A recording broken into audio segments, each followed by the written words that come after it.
Hi, welcome. Hi guys, I'm Amy, I'm Matt. and we are the Traveling Together Journal. We have a travel documentary series where we drove from California to Panama and back. And today we're going to talk about an undocumented incident that happened in our most recent episode that you can find linked here after the video's been produced.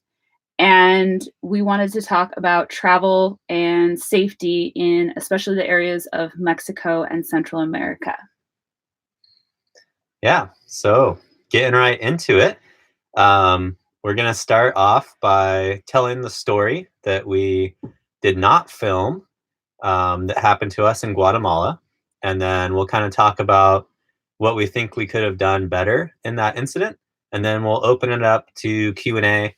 So anything that you guys have to ask about either the event itself or any other questions you have about safety and travel on the Pan American. So, getting right into the story. We were in Guatemala in the central Pacific coast, and we were trying to find a place to camp in a little town there. And so we were headed out on the beach to go camping, and we stopped by the local police station and asked them if it was okay for us to camp out on the beach, and they said it was, no problem. So we pulled out to a beachfront restaurant that said that we could use their facilities as long as we ate a meal there. We had actually camped at that exact same place in a different episode or a different time before, and everything was fantastic. So we decided to go back and do the same exact thing. But the first place that we tried to park, which was the exact same place we tried to park, the owners of a different restaurant said that we were blocking the sunset view for their patrons, which we were. And she asked us to leave. So we did. And we went and verified with the police that we really could camp because she tried to say that we weren't allowed to camp on the beach. And then we chose another location that was just on the other side of the restaurant.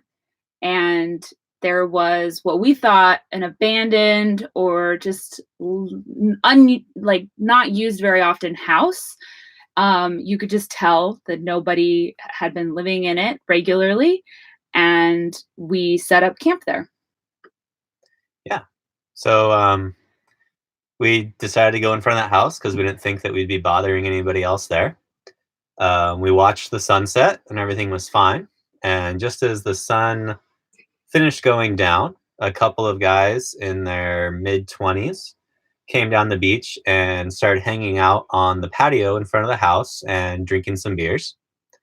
And they had clearly been drinking plenty of beers before that as well. Yeah. And so a little bit later, they called us over and said that we needed to leave, that we were blocking their view, even though it was dark out now. So I started trying to talk to them and basically say that, it was dark, that we didn't have anywhere else to go, and that we only needed to stay the one night because we had reservations with the Spanish school the next day. And so we kind of had conversation going on with them. But ultimately, they just kept insisting that they didn't care and that we needed to leave. And then next to us was a local Guatemalan having cocktails at the bar restaurant, but he was like on the beach next to our truck. And he kept just telling us, like, you have the right to camp here. You're totally fine. Don't let them push you away. And we knew that we were okay because we had talked to the police. So we really wanted to stick our ground and not just be told to move again. Plus, we'd already scoured the entire town for camp spots before we chose that one. And we knew that there wasn't very many options that we would want to go and move to instead. And so we just kept trying to stick our ground. And then the situation escalated. They started to yell at us. They basically subtly threatened us, telling us that it was fine, we could camp there, but they couldn't ensure our safety. And we're like, okay, yeah. And I mean, we knew deep down inside that was like a subtle threat, but I guess we wanted to believe that they were just finally like relaxing and being okay with us camping there. And then so it started to escalate. The young men went to the roof and started ripping off cement and stucco with rebar in it and started throwing it at us. They hit the camper, they hit the awning, they hit the window. Thankfully, it didn't break. It got really scary really fast. And I went inside the restaurant to try to see if we could get the police called, and nobody wanted to help us. It was like really weird. They all just claimed they didn't know the number and didn't understand what I was saying, even though my Spanish isn't great. I know that I was being understood. So I eventually left the restaurant, and that's where I met Matt. And I was not being very smart. I was being confrontational back with them at this point. I had gotten frustrated, and so I was not helping calm the situation down. I was getting worked up because Amy had left, so which was good. Joe tried to get the police, but I kind of felt like I was stuck there with people that were being violent and breaking our stuff, basically. And so I was basically in a shouting match with them, and I mean, I came back and Matt he was like walking towards them with a hatchet in his hand. And I was just like, what is going on? No, like, there is no way that this can happen. Like, there's no way that I could envision that like going well. So luckily I was able to just like, Matt responded really quickly to me being like, no. And at that point I was like, we just need to leave. Like, Sam, we were a little nervous. It was going to be not a quick departure. And like I said, they were throwing stuff at us. But we got out of there. We went to the police station and we tried to file a report, but then there was no police at the police station. There was just, once again, a cuidador, which I guess we missed telling you that part. The gentlemen that were at the house, that wasn't their house. They were a cuidador, so somebody who takes care of the house. So they weren't planning on staying the night or living there. They just were coming by to stop by, I guess, watch the late sunset and drink some beers. So we met another cuidador at the police station. He was like trying to take our police report, but really not. And then that gentleman that was talking to us and trying to encourage us not to let these violent individuals convince us to leave, he had seen the whole event happen and he got in his car, I guess, and like followed us out. And so we were sitting there talking to this cuidador at the police station, and he verified the story and tried to help further explain what had happened, but in Spanish for us. Which was very nice, but also kind of funny because he drove up with a cocktail still in his hand. And he was kind of shaking his cocktail at the guy as he like told him what had happened. That was pretty funny. Like, once again, something that would never happen in the States. But so that gentleman ended up trying to help us file a report. He was very angry that something like this would happen in his town.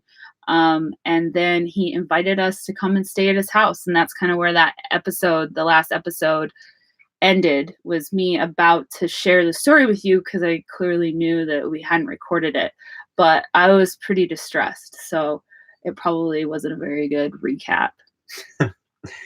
All right, guys. So that is our one violent incident in the 500 days of traveling through Mexico and Central America. We do feel that it's not something that's like just unique to Guatemala, but that you can run into drunk, violent individuals anywhere. And so just to separate that out, it's not just because it was a particular country.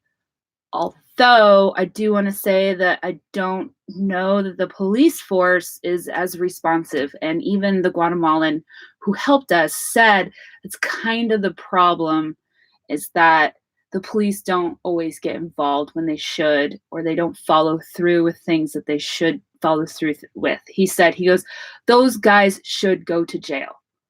But even if we went and filed a report, they probably would never go to jail. Like, there's a potential they would never even go and speak to him. So I think that is something that separates some of these countries from what I guess we're used to in the United States, Yeah. um, as safety and security is concerned. And then another issue that's really important is that moment where Matt was about to lose it. Like, you should never lose it, but let's say you do.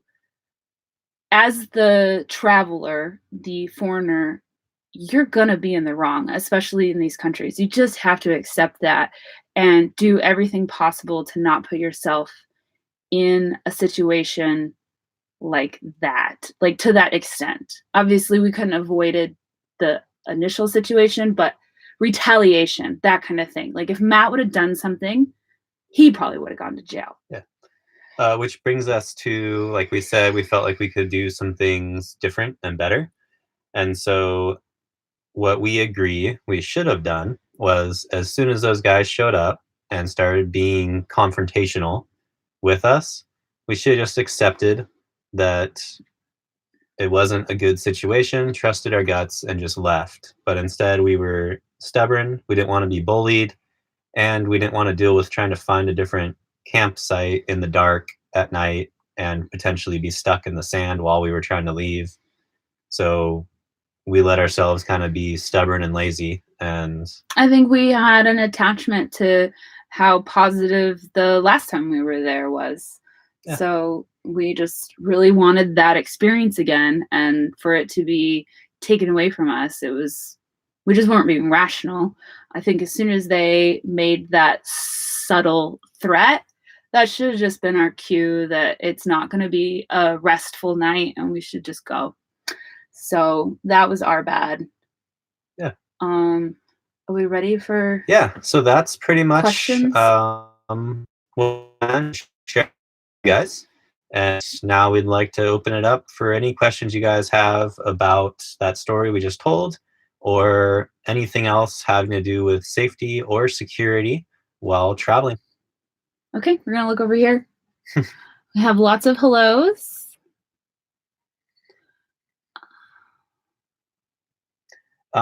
Somebody asked if we thought that the incident had anything to do with the woman that originally asked us to leave, that was running the business next door. I really don't think so. I think it was just two young guys that had been drinking and wanted to be macho and knew that nothing bad was going to happen to them for hassling the foreigners. That's kind of how I read the situation after it all went down.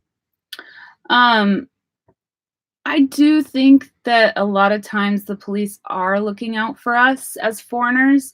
We've had police come and say, hey, this isn't a safe spot for you.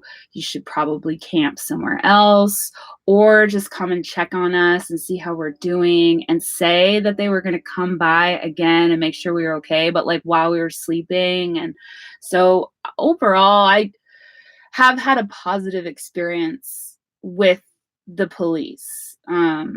But in that particular incident, who knows what would have happened? But you just have to keep that in the back of your mind that the chances are you will be found in the wrong. We definitely had that happen with an incident that's going to happen in Nicaragua in another like 10 or 15 videos from now. And that'll be, we'll share that later. That was just an accident issue, but we ended up we were in the wrong, even though we weren't. So Corey asked how we keep our stuff secure while we're away from the camper. Mm-hmm. That really started off before we ever even left. I was very insistent that we didn't store anything on the outside. So that's why like our surfboards and everything are inside the camper. We designed it all that way.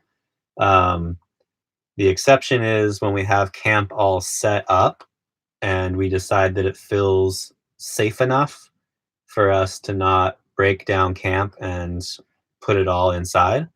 If that's the situation, then we have a couple of just cables with padlocks, and we basically just lock it all up to the truck. So we'll like run the cable through like the leaf springs, through the table, and through the Solar panels. solar panels. and those plastic boxes that we keep our like kitchen stuff in. They have like a They have little little spot to lock spot to lock them. up the top, so anybody with some simple cutters could snap the cable, but Most people who want to steal your stuff, they're just going to grab it and leave. They don't come prepared. So that started to make us feel yeah, better for just like going on hikes and stuff and leaving our everything set up. You couldn't have any like quick theft. And then chairs and anything that was really small and we didn't want to tie up, we would put that in the truck. And then there's Jagger. Like Jagger provides a huge amount of security. Everybody's terrified of dogs. Doesn't matter how big they are, but then a big dog, they're extra terrified. it's funny though. Someone just asked where was Jagger during the attack. He was just there, but he was just laying in the sand. You know, he was really sick, you guys. Like we really didn't share the full level, but like at that wild beach camping spot in the video, I was crying probably every 20 minutes. Like I really thought that we were going to go put Jagger down in a couple days, and I was losing it. So, you know, I tried to keep a smile and I tried to enjoy the place as much as I could because we were in such a cool spot, but he wasn't doing very well. So he wasn't his normal protective self, because normally he would have been losing it like Matt. He probably would have scared the crap out of him. So Yeah, but not just his presence creates a lot of security. So the fact that he's in the car and someone's walking by when we're going grocery shopping, or he's at camp underneath the table when we go for a hike or something, his presence creates a lot of security, I think. A lot more than we will ever fully understand. Yeah, so we've got Power Couple. asking if we've ever shown up anywhere and just got a really bad vibe, and what did we do? That happened plenty of times, and usually we would kind of ask around, talk to people, and if we still just didn't feel comfortable with the place, then we would leave. And it didn't happen too often, but it's one of the reasons that we try to find camp like at least a couple hours before it's dark. That way we have the option of going to a plan B or C. And it's definitely something that we know other travelers don't do, but we do try really hard not to drive after nightfall. Just makes us feel safer not to do it. So the next actual safety question, and we do want to answer other questions that don't relate to safety, but we're going to try to keep it more focused so that in the future when people are searching and they click on the video, they'll like get what they were looking for. And then at the end, we'll talk about some of this other stuff. So Corey once again asked another good safety question. General guidelines and what you look for when finding a safe place to stay for the night. We use iOverlander a lot as sort of a beginning point when entering an area. And you know, the more reviews it has, obviously, the more positive experiences people probably had. But then we always, like Matt said, we try not to drive at night. So we always had a goal, hopefully around 3:30, 4:30, we would be at camp. By 6 p.m., you know, you're closer to the equator, so the days are more equal than they are here in the United States. So it's pretty much the same time all the time, all year round. You need to be finding camp, and you need to leave wiggle room. So if you get to a place and you don't feel good about it, you have time to go to the next spot, to look around, to find your own spot that's not on iOverlander or some camping app. You can ask the local police. Like I remember us entering a town. We thought there was an Overlander camp. It was clearly closed for the season. Didn't look good. Didn't feel safe. We went driving around from other spots. We went and looked at some hotels. They weren't going to let us have Jagger in the room, and ultimately we just didn't feel good. So we moved along, and that's you just have to do that. You just have to move along. But in general, we felt like if we paid for camping, there was like a little sense of security, and the camping's so cheap down there. It's nothing like you pay up here. You were talking about anything from $3 to maybe $15. And the more you pay, the more amenities you get, and you get some kind of security. Like the townspeople have a respect for the person who is operating that business and are less likely to come and bother you. And then plus, they oftentimes have their own security guards. If you camp at a restaurant, restaurants oftentimes have a guy who stays up all night long or is at least sleeping in a hammock inside the restaurant cuidadoring. So that's a caretaker. It's somebody watching out. And it's just really common to have that kind of security guard, I guess. So we've got Derek asked if we carry pepper spray. We do not. And then Ryan asked if we have a self-defense protocol in place in case something happens. Our protocol is to walk away. Run. If we really think like that we're in serious danger, if someone showed up with a gun or, a group of guys showed up and said, we're taking your truck, you'd throw them the keys and walk away. Like, that's just kind of something that we've always said to each other whenever we felt uncomfortable.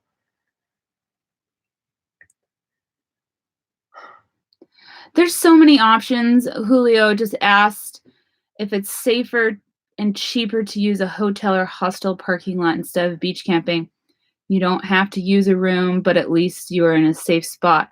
Like I said, I think that a lot of times the beach camping, you might have some security. I mean, that wild camping beach spot that we found and we were surfing for 3 days, like by ourselves, like, no, there's no security.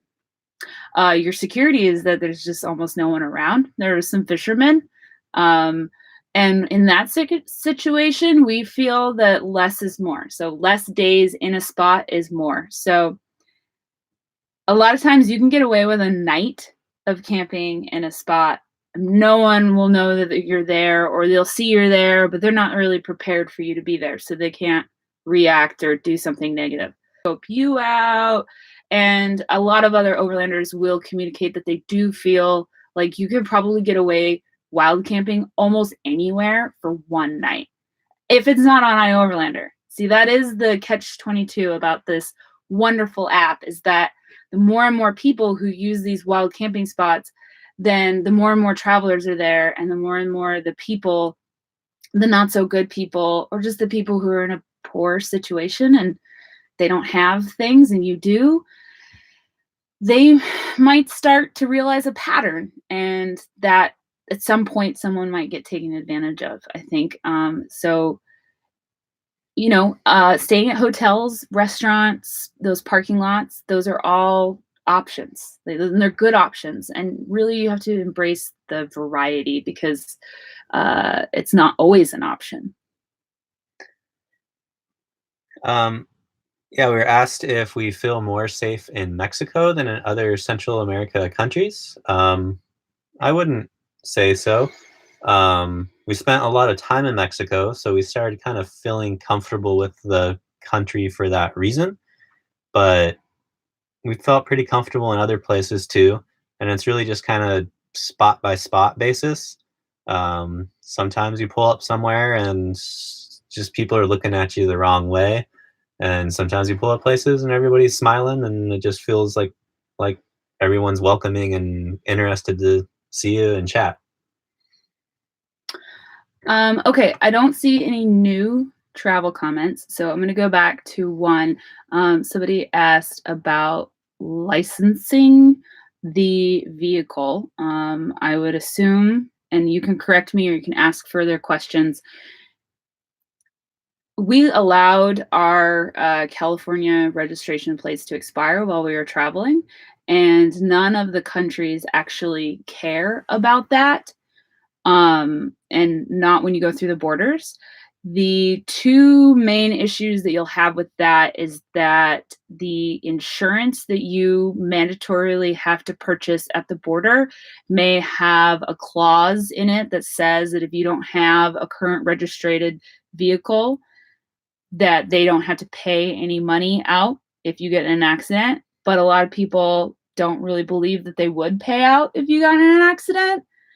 So you can make those choices on your own. And then when you come back to the United States, you clearly obviously need to have your vehicle registered and licensed again. And what we ended up having to do was call South Dakota, and they mailed us plates to Matt's grandma in Arizona. And we just drove through Arizona with expired California plates, and no one stopped us. And we picked up our plates and put them on, and then we drove into California. But you could just get those plates before you leave, and then it would be easier to keep your car updated with licensure, because you could just call them and just over the phone repay your fee. And I don't know, I guess you get your sticker. Somebody, maybe a family member can bring it to you, or I don't know, you can figure that out later. Yeah, so vehicle registration in the US is on a state-by-state basis. So California is known to be a very difficult state to deal with. The vehicle has to be present in the state, which was the hang-up. We didn't have the option of re-registering while we were abroad. But South Dakota and I think a few other states allow you to just re-register by mail. You just pay them. You do not need an international driver's license. Your driver's license will work as a driver's license. And a lot of people do make extra copies and just have it laminated and are fine with that, so that the police take your driver's license. Let me just back up. So they may take your driver's license, and this is if you actually get an official ticket. Almost all these countries, the procedure is, if they're going to write you a ticket, is they write you the ticket, they take your driver's license, they take it to the police station, and then for you to get your driver's license back, you have to go and pay the ticket, which can be a whole nother hassle that we never actually had to do. And that's a whole nother lengthy discussion on like what you could do to avoid tickets and bribes and stuff. But having a backup driver's license may not be the worst idea. Brian had a follow-up question on the South Dakota plates. We're using the South Dakota plates because California won't let us register the truck if the truck's not present in California, so that we can get the smog done. But South Dakota doesn't require a smog check, and they don't even have to like do a safety check or anything on the vehicle. So it just makes things easier to not have to be in any particular place at any particular time. Ryan has a great question about maps and finding campsites and how we do the data connection when we don't have data connection, which is a lot. We used to use Maps.me on our cell phones because they were downloaded maps, and you can use that with iOverlander. So if you can use iOverlander offline and then click a little campsite and it'll route with your offline maps. We then learned from another overlander that you could download Google Maps ahead of time. They are bigger files, but that's because they're more detailed. They're much better. We got lost like at least 40% less often as we would with Maps.me. We still did have some unplanned adventures with Google Maps, but I think that is definitely the way to go. And then we had a Garmin GPS for whenever our maps weren't working or we were really on an off-road trail and we wanted to leave some like breadcrumbs to help us in case we got too lost. Derek's asking if there is a length requirement for the Baja Ferry. There's not. They let semi-trucks and stuff on there. You'll just be paying more the longer you are. And I don't remember off the top of my head like what the different lengths and payments are, but I'm sure you could look them up. They have a website and contact information if you wanted to find out ahead of time. Brian's World, you asked about why we didn't choose Nevada for the state. We just knew we could use South Dakota. I know that there's a handful of states that allow that kind of thing. I think Alaska is another one. So. And another question, somebody asked us if we're living on a boat. We are currently living on a Catalina 27 sailboat that we purchased, and it's very economical actually. We like crunched all the numbers, and to buy the boat, to get our slip and all of our monthly fees, our insurance, our everything was like going to be about the same as renting at a apartment in Santa Barbara where we're both living right now to work. And then when we're done and we're ready to go traveling again, we still get to sell our slip and the boat. So that's technically a lot of money back in our pockets. So on the monthly, it's crazy cheap. We're paying like $500, which rent right now is easily $2,000 a month. So yeah, it's small, but that's why it's cheap. Yeah, so that's working out. Do you remember Barra de Potosi? Sounds really familiar, but I can't picture where it's I at. remember a Potosi that's in northern, like above Mexico City, but I don't remember a Barra. Well, that would be on the beach. Yeah. I don't. Is that North Mexico? Sorry, can't remember where that's at.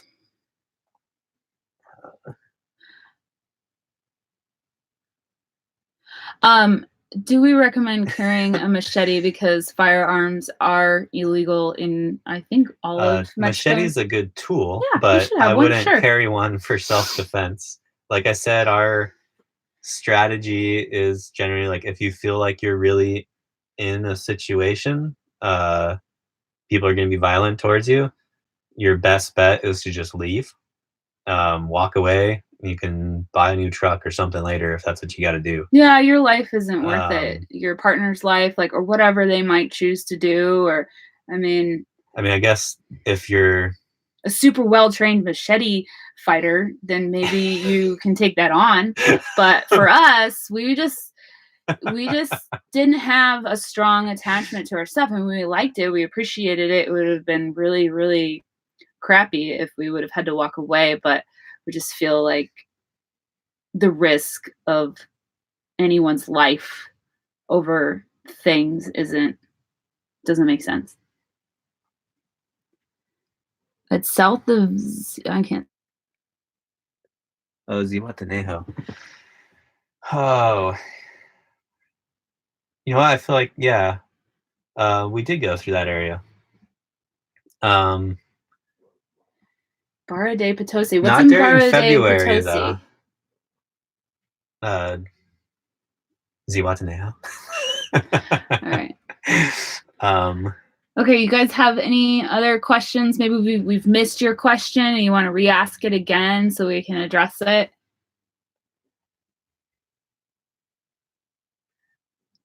We were asked what our timeline is for our next adventure. As soon as possible. Yeah. Right now we're trying to get our finances back up. Believe it or not, traveling for as long as we did and not working was not great for our financial situation. So we're trying to save up more money, and once we feel like we have enough to get back out on the road for a while, so probably at least a year, maybe a little bit more before we do any big adventures. In the meantime, we'll be trying to do a new camper build, and then we'll be taking that out on test runs down to Baja and in the local area, Southwest United States. If we're really, really lucky, we're hoping we might be able to take off towards the end of this next summer. But I definitely should do another season as a massage therapist at my work. And you know how life is, right? It just throws you curveballs. It's so great. So sometimes it just takes a little bit longer to get to your goals than you originally hoped it would. So just leaving it a little open for life to happen. So Ryan asked how the T100 is holding up. T100 is doing good. Still haven't had any major mechanical issues. The only recurring problem we've had is the idler arm, which is a steering component, and they're just known for wearing out a lot quicker than you'd like them to. But we've been able to find new idler arms all over Mexico. So we did make it all the way to Panama. So somebody asked us if we made it all the way. We did, and then we turned around and we drove all the way back, and we documented the whole thing. And we had another person ask if we secured our van and how we did the Darien Gap on the crossing. So we drive a Toyota T100. It's a pickup truck with a camper on it. And we did not cross the Darien Gap, although I do recommend checking out the Pan American Travelers Association and just searching there, and you'll find tons and tons and tons, endless amounts of information about crossing the Darien Gap, and you can probably find a shipping partner, and it's just a crazy helpful place for information like that. Oh, and that's a Facebook group, if I didn't say that. Pan American Travelers Association on Facebook. Great for up-to-date info on pretty much anything. Yeah. Julio asked how difficult it is to get through customs with a dog. It is pretty easy and pretty simple. Each country is a little bit different. We tried to declare him going through the border into Mexico, and they just laughed at me and told us to leave. We stopped claiming him on the way north. Yeah, on the way north. Just to try it. We're like, hey, let's see if we can do this. So on the document form, it says, are you traveling with any animals? And it kind of dawned on me at some point that I think they mean cows and chickens, like livestock. And we would just say, if we were questioned about it after not claiming it on your form, because that is kind of like super illegal. Oh, we thought you meant animals like chickens and cows, not mascotes, which is pet in Spanish. So, and no one ever did. And they saw the dog too. We didn't try to hide him or anything. He was just sitting in the cab of the truck. And we're not telling you what you should do. Yeah. But, you know, if you wanted to try that trick out at your own risk, one thing I will say though is don't bother trying it in Belize or Panama. Oh no, because they are all about charging you, and it's a little bit more. As soon as we drove up to the Panama border, which is super expensive, it was like $150 to get Jagger in. They're like dog. So I have heard from some travelers that this is maybe the time you want to hire an assistant, and you just basically bribe them with like $20, and they make it so that no one cares about your dog or they don't see your dog. I don't know if that's true or not. So, Matt, are you willing to share your favorite surf spots? It's gonna be asked. I don't know. It's like against surfer code. I will say that one of the spots that we really scored along the trip that I liked a lot was Pavones in southern Costa Rica. It is not a secret spot. There was quite a few other people out, but we happened to score a very good swell there, which doesn't happen too often. And it totally deserved its reputation as a very good wave and a very long wave. And Corey, I would definitely travel with Jagger as an older dog. I wish we were still on the road. I think he would be happier right now. He was able to just explore and smell new things every single day. And we were at camp, and sorry, he's actually getting lively. You heard his name. We would be at camp, and he could just kind of explore and not like have to go for a walk anymore. Or he loves just having his head out the window and seeing and smelling new things all the time. And house life is really boring for him, I can tell. So he would love to be on the road. Yeah. And then the dog drugs are way cheaper too. And then if he does need a veterinarian, you just go to a big city, and there's normally good vets, and they're going to be way cheaper than they are in the United States. So Brian was making some suggestions about carrying or replacing parts for the T100. I will say that we are not sponsored by AutoZone. But they have a pretty good satisfaction guarantee kind of policy. So we actually were able to just take our broken idler arm back to the AutoZone and get new ones, as long as we were within the warranty period. So we did that, and we actually have a spare idler arm now at this point. So not really too worried about it. I mean, it's not like you can't drive the truck at all. It just gets a little jiggly at high speeds. Any border crossings not worth it, and would we stay in countries longer? You know, for us, we did 2 full years, almost 2 full years in the 9 countries. So the percentage of time that we spent at the borders in comparison, I guess, to a lot of the full Pan American travelers who might be doing the entire Pan American in a year, I don't regret any of it, not at all. Borders are just not fun. They just go prepared for it not to be fun, and take some snacks, make sure you have some water, and make sure you leave at least 2 days, or give yourself some wiggle room. Don't leave on the day that your visa is ending, because if anything does happen, you don't have time to turn around and do anything over again. That's kind of how, like, when you hear the stories about people being like stuck at the border, I feel like that's usually how the story starts, is they were trying to leave the last day of their visa, And then and then they something just went got wrong. stuck in the frontera, the no man's land between countries. Um, so um, the whole caravan thing that's going on right now, group of people uh, trying to come from the Honduras and Guatemala area and coming up to the United States. That's been That's going happening, on for or a like, really long time. yeah. That's been happening for years. It's just gotten a lot of publicity right now because our current president wanted to focus on it for his own Well, and there's like kind of a goals. big group, I guess, I think it might right be a bigger now. group. But nothing we did there had anything to do with them or their reasons for leaving or anything like that. Um, I mean, I think that they have challenging political situations. I think what we were talking about, how we don't feel like the police were actually going to do anything or help us. I think that that is an issue. And I think that it would be really challenging to live in a country where you maybe didn't feel safe because you didn't feel like the police were going to protect you. But I do think that we sometimes have that same stuff going on here. I think that there are populations of people within the United States who don't feel protected, and maybe even feel targeted by our police. So it's really hard to fully talk about it or be judgmental about those things, about what's going on here. um, so they asked if we, let's see, Brian asked if we had anything that we would advise people planning on making such a trip do to prepare their vehicle or their RV.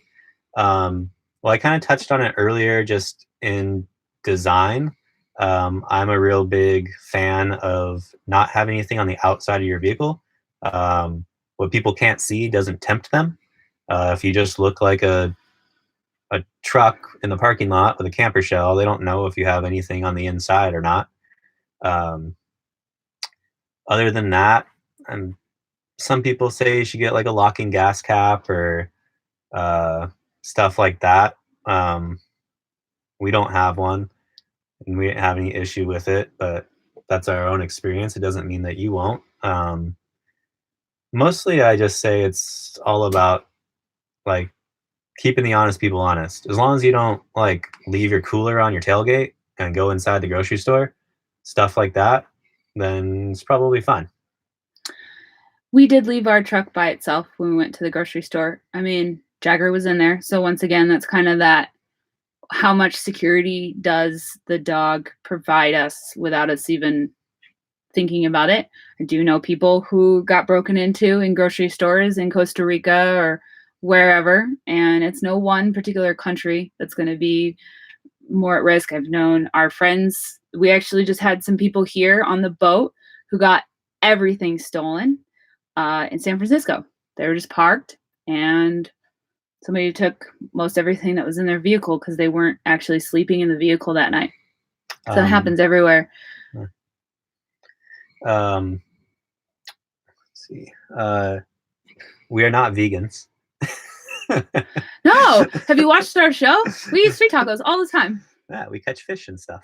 Yeah, it's our street tacos, favorite food. So Corey asked what plan we had for medical issues. We kind of had not really much of a plan. Basically, you're allowed to use the facilities in whatever country you're in. So at one point I got hurt. We thought I might need stitches. We just went into a. Oh, don't tell him. That's like a couple episodes from now. No, give it away. But in that situation, actually, it was free. They checked me out, gave me some drugs, and sent us on our way. I also had something happen, basically the same episode. You're going to see it in a couple episodes, but something happened to me, and I ended up going to the doctor and getting x-rays, and I think it all came out to be like $28. Yeah, stuff's just way cheaper down there. So as far as like small things or like major emergency things, like you're about to bleed out, then we're not going to end up using our medical insurance for that kind of stuff anyway. So we would go to the local doctors for small things, and then we did have the plan that if it was really, really bad, we still had medical insurance in the United States, and we could fly back and take care of it, hopefully. Yeah. But we didn't have any like crazy helicopter out insurance, Uh-huh. and I don't know, maybe we will in the future, but Yeah, it's we'll not a see. bad idea if you can afford it. Yeah, it's just a And you believe that they'll cost-benefit actually, thing. I read a lot of forums about travel stuff, and people had spent 6 months to a year trying to get them to pay them back for stuff. And so it wasn't optimistic. And then Corey also asked, what spare parts would I recommend for the vehicle?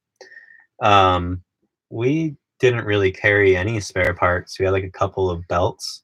And that was just because the previous owner of the truck had them in the truck when we bought it. I mostly just carried some tools and then some stuff that I find useful for sort of rigging things together. So we, had like duct tape and zip ties and Hose clamps, a couple spare bolts and stuff. A small toolkit. Yeah. And as far as parts go, the plan was basically just to find them while we were down there.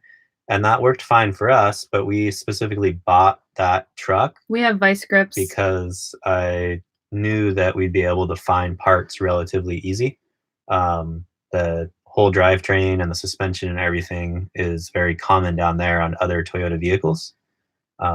So that worked out for us. If you're driving something that's rare to this continent, then you might want to think more about carrying spare parts. I think also, like Matt had said about choosing this vehicle because you could get the parts. A lot of times, they didn't know what a T100 was, but he looked it up online and found a different vehicle that was sold in that area, and we would just go into the AutoZone or whatever parts store and say we want a part for this vehicle, and instead of saying we want a part for a Toyota T100. And then that's how we would get the correct part a lot of times. And then Matt would either change it himself, and then if it was something that required a tool that we weren't carrying because we were just travelers, we would take it into a mechanic, but we would present the tool. The part. Sorry. Someone just also asked about fluids. We didn't like regularly carry fluids. I'm sure we always had a little bit of oil. Yeah, we had a quart of engine oil, quart of like tranny and differential fluid, a little bit of brake fluid, but not enough to like do change. We didn't carry like extra filters or anything. But once again, that just comes to the vehicle that we chose. I knew that we'd be able to buy, whenever we were up for an oil change, I would go into an auto parts store, buy the grade of oil I liked, buy the filter that I knew was correct, and then take that to a place to have them do the change. That way I knew they were putting in the stuff that I wanted to go into our truck. And then I would watch them do it so that I knew they were actually changing the filter and actually putting in the new oil and stuff. And one of the most entertaining oil changes ever is coming up in the next episode. And if you're watching this later, we'll link that above Matt's head over here. It's shenanigans. But we brought our own oil and filter, and it was still shenanigans. The next build vehicle right now might still be Blue Beauty. Yeah. We're exploring other options, and I will eventually make a video about my very involved and thorough process on deciding on vehicles. But currently, the T100 is still at the top of the list. It's just going to be a much bigger build as far as the camper is concerned. We're going to hopefully be living a little bit more comfortably in the future. So we don't have any more questions. That does mean we'll probably wrap it up. So if you have any last things you'd like to ask, we'd be happy to answer them. Why not just a Lance camper? Surfboards. So many surfboards. So my experience with kind of your basic RVs, so like a Lance camper or that sort of stuff, is that they just don't hold up when you're doing thousands of miles of off-pavement driving. And then also when you're trying to load it up with a bunch of weight, basically 6 surfboards, enough water to stay places for days, all this food and stuff. Like driving RV down through Baja with my dad when I was younger. By the time we finished a 2-week trip, the cabinets had all fallen out. Like just the whole thing was coming apart. None of the hinges worked anymore. Well, and then there's the sense of security too. So we talked about why we put the surfboards inside the camper and built it that way. And we want to continue to do that. So we've got to accommodate all of our toys. That's like our number one thing, is we just want to have lots of toys so we can do whatever we want as we're gallivanting around. And we want to be able to keep that on the inside so that it doesn't tempt the honest person. Jim, we are not going to pull a trailer. I'm not a fan of towing. And it also just like makes for extra cost, like when you're taking ferries or toll roads or anything like that. And it's just a real pain. Like through some of these towns in Mexico, you drive a quarter mile and you go over 20 speed bumps. So having an extra axle to pull over all that stuff does not sound like a good time to me. Did we feel taken advantage by locals? Maybe like peddly things, like just charging us a tourist rate, that kind of stuff. But I think overall, no. I think a little bit less because we actually did try to use our very poor Spanish. Even gave us lots of stuff about it. I think there's also something to be said for our vehicle and the way we traveled and stuff, talking to other travelers. We would show up at a campsite, for an example. They'll tell us that it's going to cost $8 a night. We'll ask them if we can stay 2 nights and pay $5 a night, and they'll say sure. Where we'll talk to we'll be like, well, we don't that need to plug into electricity because we have solar. And like, there's just different little things that you can say and do to try to get the rate down a little bit. And it's natural in those countries. Like, it's expected to haggle most of the time. Every once in a while, there's situations that maybe it's not appropriate, but for the most part, it's a typical thing to do. If it was like really cheap and you like looked at the people who were running the camp and you're like, man, they probably could use that money. Obviously, you're not going to haggle with them, but and then let's see, somebody asked about the Snowmaster. I love it. I still totally love it. It is sitting right there on the other side of this computer in the boat and still in use. It has literally been in full use for 3 years now, something like that. So Julio asked if we thought a rooftop tent or a normal tent is better. We never used a rooftop tent. In general, we're just not real big fans of living in a tent. They're both tents. It's fine if you're doing more of a short-term trip, or if you're like bike packing or something where you just don't have other options. But as far as we're concerned, if you're driving in the vehicle, we just prefer to have it set up so you can sleep inside the vehicle. It makes it so you can kind of stealth camp. But also it's just way more comfortable when it's cold and it's windy and it's raining. We met some people with really nice rigs, like the sportsmobiles and stuff that had the pop-up tops. But you spend 3 months in Costa Rica rainy season, and they were just trying their best to like let the thing dry out before they packed it up because it was starting to mold and it would leak. Not because there's anything wrong with it, but just if it's raining 6 hours a day every single day for months on end, eventually it gets saturated and starts leaking. Yeah, ultimately, all of those things, whether it's a pop-up on a van or any kind of tent, it's going to make noise in the wind, and even light wind. We would wake up with friends and they hadn't slept, and we were like, no, we're fine. No, it's totally good. So I think the general consensus was that a lot of people who had rooftop tents Jagger's were getting frisky. ultimately like not super stoked on them. But for the budget that they had, so a lot of these people were coming from Europe and buying a vehicle and then trying to set it up really fast. They still felt like that probably was their best option, was the rooftop tent, even though they didn't like it a lot. So they found themselves staying in hotels or Airbnbs or hostels more than they had hoped they would. So whatever, that's just part of it. That's trade-off. But we haven't personally experienced the rooftop tent, so we can't like completely speak to it. All right, so Joyful Joy asked what the bathroom situation was like. We didn't have our own bathroom really that we traveled with. So if we were in remote areas, then it's backpacker style. You dig a hole and do your business. Otherwise, like we said earlier, we actually paid for camping a decent amount of time, like at restaurants and outside of hotels and stuff. And then they let you use their facilities, which vary from basically a pit toilet up to the normal plumbing that you're used to, going into a septic system. So kind of runs the full gamut as to whether or not you're checking for scorpions or if you're sitting down and relaxing.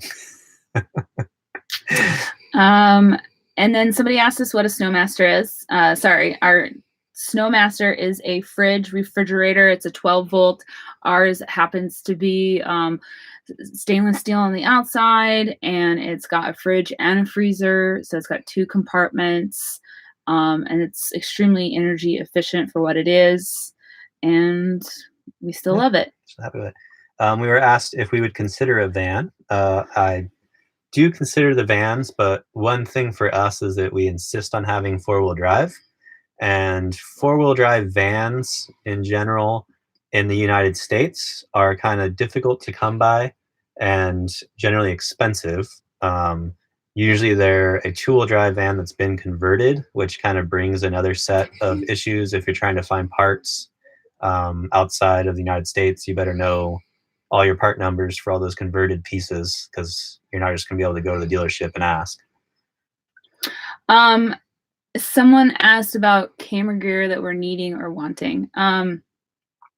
Currently, in this very moment, because we're not on the trip, we're taking a pause on acquiring new camera gear. We did acquire some more gear along with the laptop and editing programs that have helped us improve the channel. We did that in Nicaragua and Costa Rica. So, like I said, we're on a pause.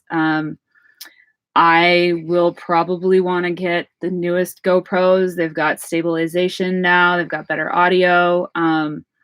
I would probably get a couple more lenses, either for the A6000 or maybe I would upgrade the Sony to one of the higher end models, maybe the A series, the A7 series, and obviously whatever new drone, the small drones, the Mavics they've got out would be essential in future overland trips and gear that we would acquire before leaving. And then probably like just spare stuff, because you saw us try to replace cameras on the road and it can be really challenging in a lot of the countries. So maybe just having at least an extra point and shoot, and then obviously whatever's not broken when we leave, we'll still take. And then that will be the extra stuff. Probably get if we were really going to invest some more money in the electronic equipment, I'd be talking about some solid state hard drives. Oh, yeah. You saw we had some big hard drive issues.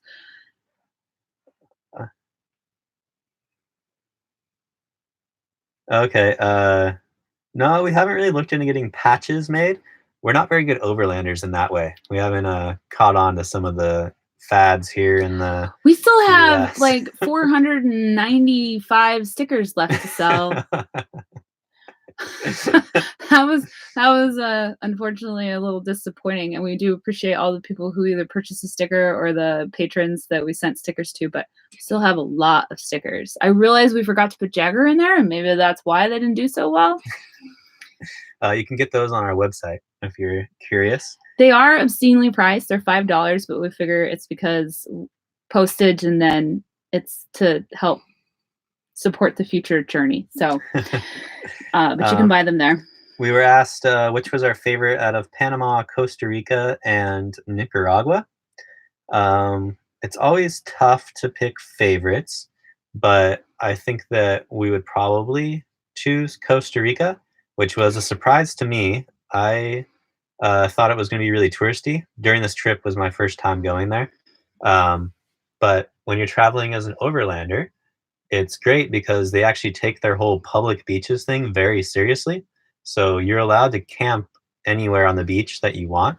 And then also they have done a great job with preserving their environmental resources, if that's what you want to call it. So there are way more just monkeys and macaws and animals in general just cruising around, which if you guys have been watching the show, you know Amy absolutely geeks out about goats. So you can imagine when she sees monkeys. Or sloth. Yeah. Yeah, I really loved Costa Rica. I really loved the southern Pacific of Costa Rica. Well, when you're traveling with four-wheel drive, you have the option of crossing a couple of rivers, and all of a sudden the tourists aren't really around anymore. Yeah. So we found some pretty cool places that were made even cooler by the fact that it would just, there was all the animals and stuff. There's just wild jungle, and Yeah. you're camping there on the beach, and there's a really fun wave, and it's just you and some other people who maybe have overlanded out there. They're all like camping, and they're just cool, and it's a good environment. Yeah, Julio, we are somewhat aware of the situation going on in Nicaragua. We have friends that live down there. We both worked down there years ago. From what we've heard recently, the situation has calmed down a little bit. It sounded pretty scary there for a while. Yeah, we had a lot of our friends actually did leave, and they're hardcore. So the fact that they actually left was shocking. But lots of overlanders have been going through, and we've been reading the reports on the Pan American Travelers Association Facebook group, and everyone's saying they're having a great time. There's not so many tourists. That a lot of tour operators have started to resume their business again, though. So really, it'd probably be a fantastic time to be there and surfing. The lineups are probably way uncrowded. Let's see. Miss any here? Oh, somebody asked if we would change anything. We would change the camper, and that's one of the plans with the new build is to just build a different camper. And the main thing is to have the inside living space. So to be able to cook and just have an area to hang out when the weather is really bad. Trying to cook in, say, a lot of wind is really challenging. You use a lot of gas. Maybe you get sand in your food. And if that just persists, because weather patterns happen where it's just really windy for a while. And so if that's happening every day for a while, it starts to really wear on you.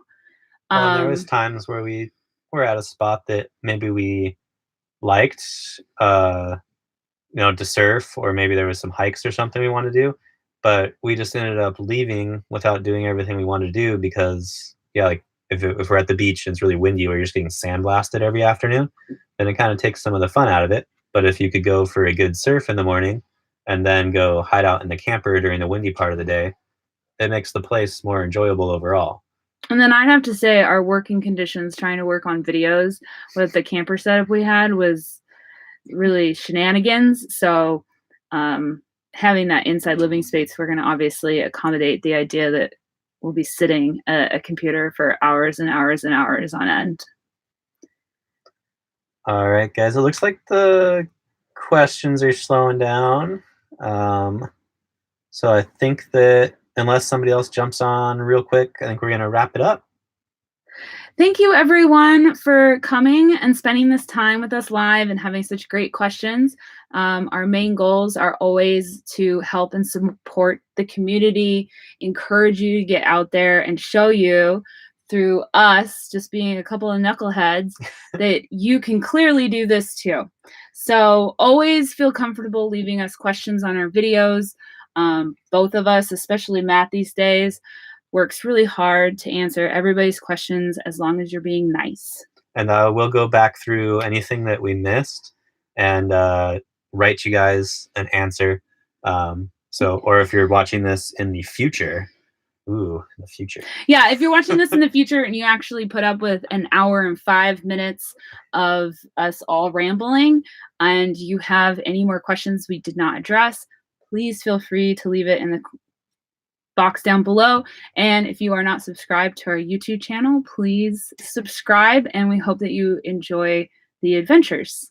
And somebody had asked, what is our new posting schedule? It's basically the same as before. It's every other Sunday. And when possible, we will give you some of those extra pieces of content like other Overlander interviews and gear reviews and how-to videos. And of course, when we start the new build, that'll be its own thing, but we'll probably announce that when that time comes. So every other Sunday. So next Sunday, we'll have a new Overland travel saga for you all. All right, guys. Thanks for watching. Thank you.